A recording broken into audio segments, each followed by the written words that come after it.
That's right, Solvang, sunny fields. So they came back a year later in 1911 and bought 8,900 acres of those sunny fields surrounding Mission Santa Ynez. Now, when the Danes bought the land, there was absolutely nothing here but dirt and oak trees and the mission. So everything they needed, from the stores to the houses to the hotels, all had to be built from scratch. So the Danes started building, and by 1940, we have about 3,000 people, 90% Danish or Danish heritage. The primary language spoken in town was Danish. And we are still about 20% Danish and Danish heritage in town. And about once a month, Bethania Lutheran Church actually does a church service in Danish for the Danes here in town. So we're still here. So but here's the big secret. And since I'm a local and my dad was the mayor here 3 times, I know all the secrets. And the first big secret was we did not look like this. We did not look Danish at all until after World War II. Because between 1911 and 1940, the Danes wanted to be modern. They wanted to fit in. So they were importing architects and builders from Santa Barbara and Los Angeles, and the town looked like every other small town in Southern California. Well, broken things, fighting the Nazis. And 2 of them, a gentleman named Bert Sorensen and his friend Ray Puska, 2 really good Danes, started building buildings that looked Danish. Well, one thing led to another, and downtown started looking Danish. And in the 1960s, as tourism started to pick up, people thought we were cute. I think you all think we're cute. And you like our cookies a lot. So when we became a town, officially a city in 1985, we made it a rule that if you were in downtown, you must look Danish.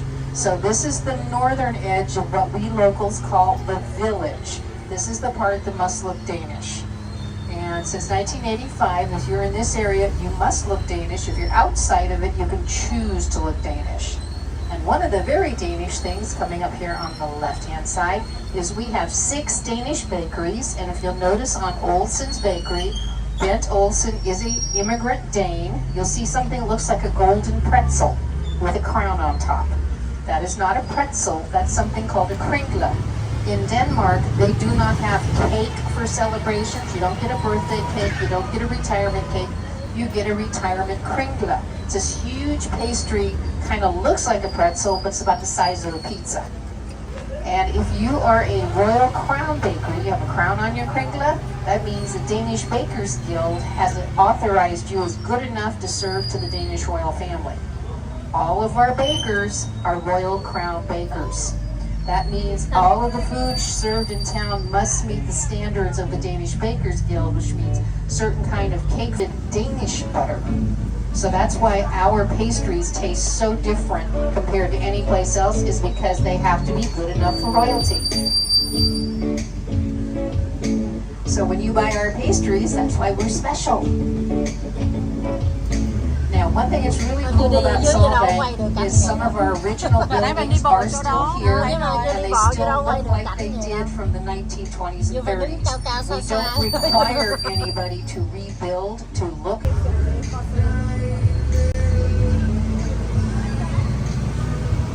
Now, one thing that's been really cool about Solvang is we maintain our Danish traditions. Since the very first day in 1911, when our 3 founders actually set foot in the town and started building the town, the very first thing they did was set up a park.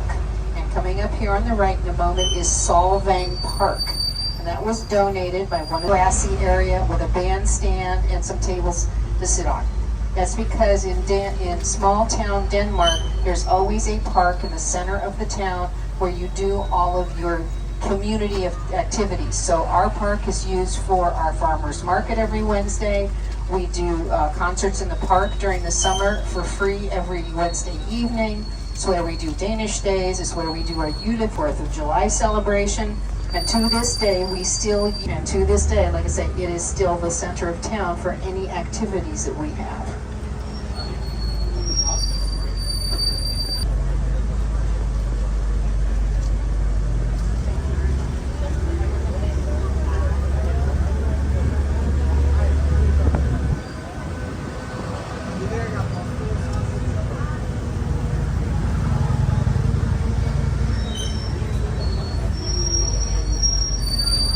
there, but some of them have just had a face. But most of the older homes in town, the War Memorial, and where we do all of our events like our farmers market and our music in the park.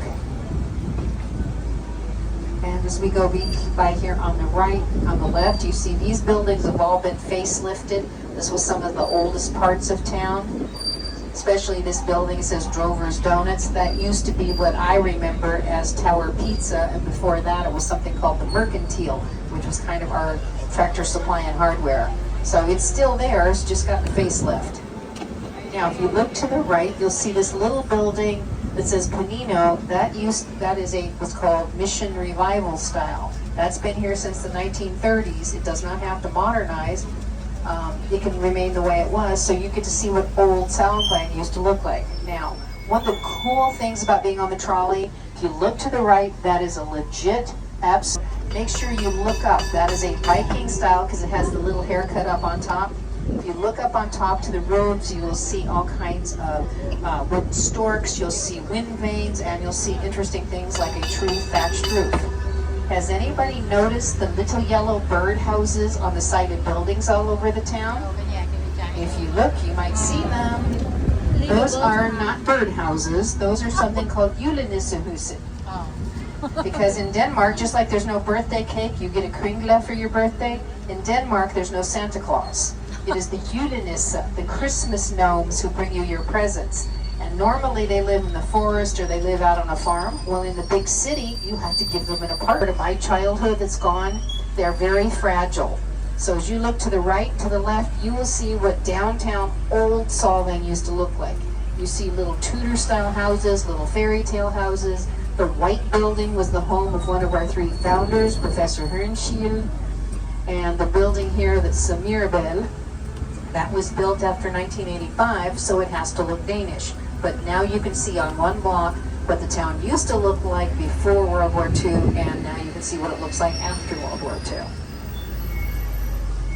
Onto Oak Street, and this is the southern edge of the village. Everything on the left-hand side, if it was built after 1985, needs to look Danish. If it's on the right-hand side, it does not have to look Danish. And so as you can tell, we were only 3 blocks down till we were outside the village. So Solvang is not a big town. Entire San Ynez Valley is about 10,000. There's some high schools in LA bigger than my whole valley. And if you look to the left, these little cottages, these are what are known as Sears and Roebuck houses. Because there was nothing here, a lot of the 1920s and 30s houses were ordered out of the Sears catalog, kind of like Amazon on paper, and shipped down on the train. Now, Mission Santa Ynez is still here, and if you want to visit the mission, they're open today until 4 for tours. They are still a Catholic mission. There will be Mass tomorrow, and you can go to the mission through this back gate. This is the back gardens of the mission. Now, from this white windmill down to Bergholm's Bakery, this is the area that started to look very Danish. The buildings that they started to actually looking Danish in buildings. So if you look to the right, that they've made to kind of look Danish because they're trying to fit in, but it was built in the 1930s when this Mission Revival style was popular. So everything started from here on the right, this first building with the storks up on top, the Vinhus. That was built by our tour returning veterans, Ray Poska and his friend Bert Sorensen. And you can also see a lot of our little yellow birdhouses, our little Julenissehuset everywhere. And keep your trolley tickets because you get discounts on things. Like here at Bergholm's Bakery, they're working into their 75th year. They're onto their 4th generation of Bergholm's as bakers. Now there's this yellow building that says Restaurant Vitto Denmark. That is the oldest building in Solvang. That was built in 1912 and is still here and is owned by a lovely Danish couple who actually serve some of the best Danish food in town. And this little village here on the right, this is Lillesø, houses you can rent. And this building here on the right, this was the home of one of our 3 founders, redesigned. A lot of our buildings, we keep them the same. Who's inside changes, but the outside stays the same.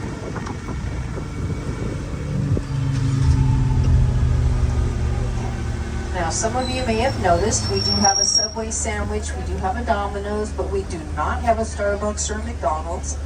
That's because in 1985, when we became a city, and we said everything here before we became a city, so they were allowed to stay as long as they remodeled. But instead, what we have is a lot of individual craft restaurants and craft coffee shops, which are amazing. We are what's known as a foodie town. We have 5 Michelin-listed restaurants, BIB-listed restaurants, one with 1 star. We have some of the best coffee in the world. Your trolley tickets get you a discount, for example, on ice cream. The ice cream is McConnell's, and that is made with no preservatives, no Claritin, no Gargum, in Santa Barbara. It's literally made within 60 miles of here. The coffee, most of the coffee here in town is either roasted here in the valley or in Santa Barbara. Most of the meat products come from the ranches surrounding here.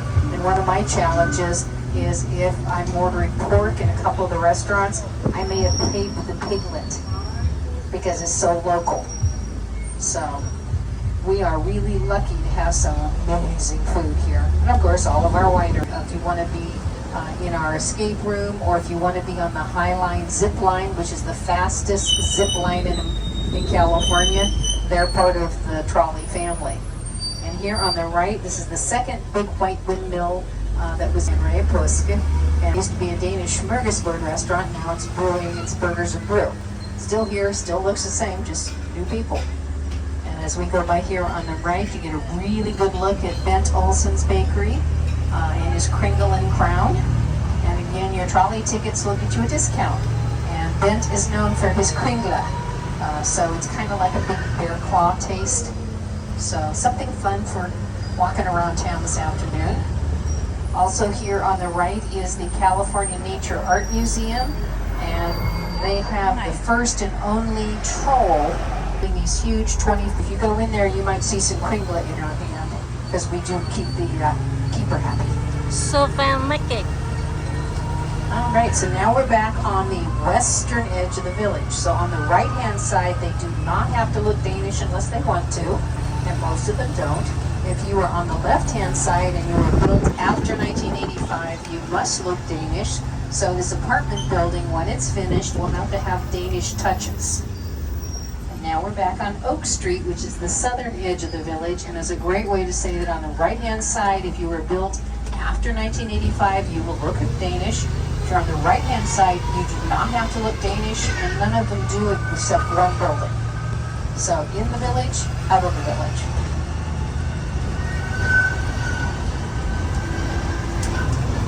Now, I'm going to make sure you guys are all honest with me. When you go to a new town, don't you want to go see the houses? Don't you want to be nosy and know what people's houses look like? And if you're really lucky, you go by at night before they close their curtains. So what we're going to do, we are a full-service trolley. We're going to take you down to what's called the Creekside, San Ynez Riverside homes. And we're going to show you what the homes in the old it snowed here. Last time it snowed was 1949, enough to make a snowball and a snowman.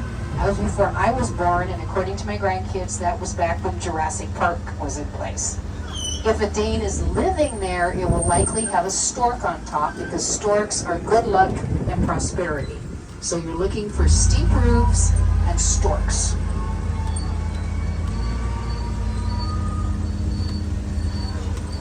Đa số nhà nào có cái sưởi á.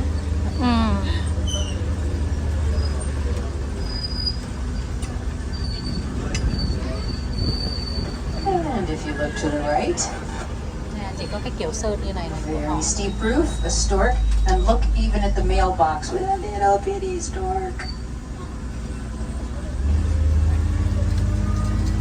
Steep roof but no stork. And a classic ranch style home again, 2 storks.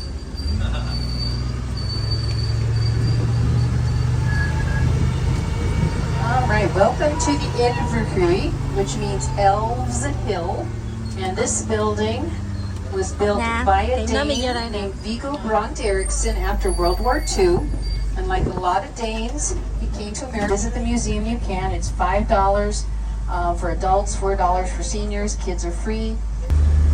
cảnh đó gì đẹp.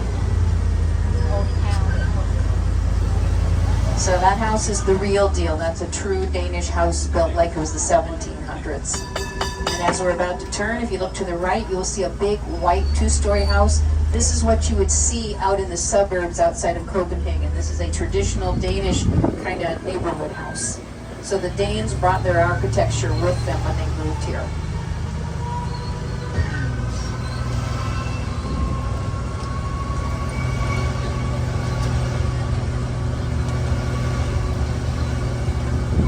And my friend Rika Rasmussen and her Danish stork. All right, so now we're about to cross back over Oak Street and back into the village where you must look Danish. Theater. This is a 700-seat outdoor theater that literally has Broadway and musical productions. It's called an equity theater, which means I've seen performers like Pink, I have seen Clint Black, I've seen Pablo Cruz, I've seen Shakespeare. Right now they're doing a musical called Waitress. If you are into theater or musical, this is a great place to put on your list to see if there's anything coming that you might find exciting. All right, well, as we pull into the trolley stop, please remain seated until Cowboy Jeff turns off the engine. See you again. And your word of the day is farvel, which means bye. Now, we do have a tip box up front if you're so inclined, but otherwise, like I say, farvel and mange tak for letting us share our town of Solvang.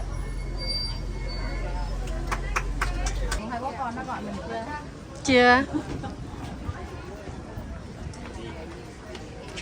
Đi qua kia, bên kia, chụp tấm hình đây học ơi. Qua bên kia.